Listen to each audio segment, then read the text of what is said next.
మయాసురుడు అనే రాక్షసుడు గొప్ప శిల్పి. అతడికి మయబ్రహ్మ అని కూడా పేరు. ఆయన భార్య హేమ. ఆమె గంధర్వకాంత. వారి సంతానమే మండోదరి. మండోదరి అత్యంత సౌందర్యవతి, సుగుణవతి. తనకు ఒక అందమైన భవనం నిర్మించి ఇమ్మని అడగడం కోసం మయుడు వద్దకు రావణుడు వెళ్ళాడు. అక్కడ మండోదరి కనిపించింది. మొదటి చూపులోనే ఆమెను మోహించి వేశాడు రావణుడు.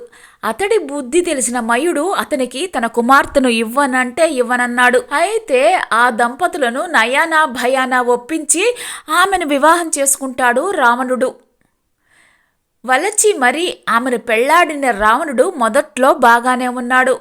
కానీ కొద్ది కాలానికే తిరిగి పరకాంతల పొందు కోసం ప్రయత్నించాడు. రావణుడు ఎంత గొప్ప శివభక్తుడైనా, వేదాలు చదివినా, ఎంతటి పరాక్రమవంతుడైనా అతనికి పరశ్రీ వ్యామోహం అనే అవలక్షణం ఉంది అని గ్రహించింది మండోదరి.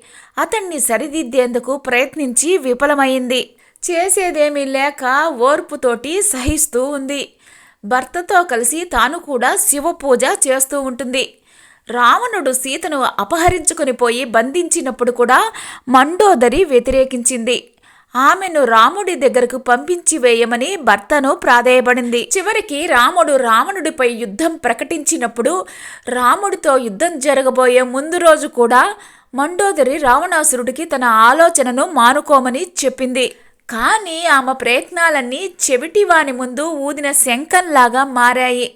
యుద్ధంలో రావణుడిని చంపేసిన తర్వాత యుద్ధ ప్రాంగణాన్ని మండోదరి సందర్శించింది. మహావీరుడైన తన భర్త విగత శరీరుడై రణరంగాన పడి ఉన్న దృశ్యం ఆమెని ఎంతో కలిచివేసింది. శాంతమూర్తిలా ఉన్న రాముడిని చూసి సాక్షాత్తు విష్ణువు అవతారమని గ్రహించింది. స్త్రీల పట్ల ఆయనకు గల గౌరవాన్ని, ఆదరాభిమానాలను చూసి నిండు మనస్సుతో నమస్కరించింది. ఆయన మన్ననలు అందుకుంది.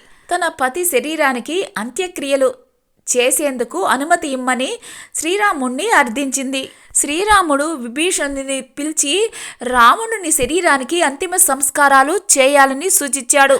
అంతేకాదు, మహాపతివ్రత అయిన మండోదరికి వితంతువు అయ్యే దుస్థితి పట్టకూడదు అని భావించాడు. మండోదరికి నిత్య సుమంగళి యోగం కలుగుతుందని విభీషణునికి ఇచ్చి పెళ్లి చేస్తాడు. ఈ పెళ్లి చేసుకోగానే తపస్సు చేసుకోవడానికి అరణ్యాలకు వెళ్ళిపోతుంది. మండోదరి పేరు విన్నంతనే సుమంగళి యోగం కలుగుతుందని, పాపాలన్నీ తొలగిపోతాయని శ్రీరాముడు వరాన్ని ఇచ్చాడు. అయినా నాలో లేని ఏ అందం నీకు సీతమ్మలో కనిపించింది అని భర్తను ప్రశ్నించింది.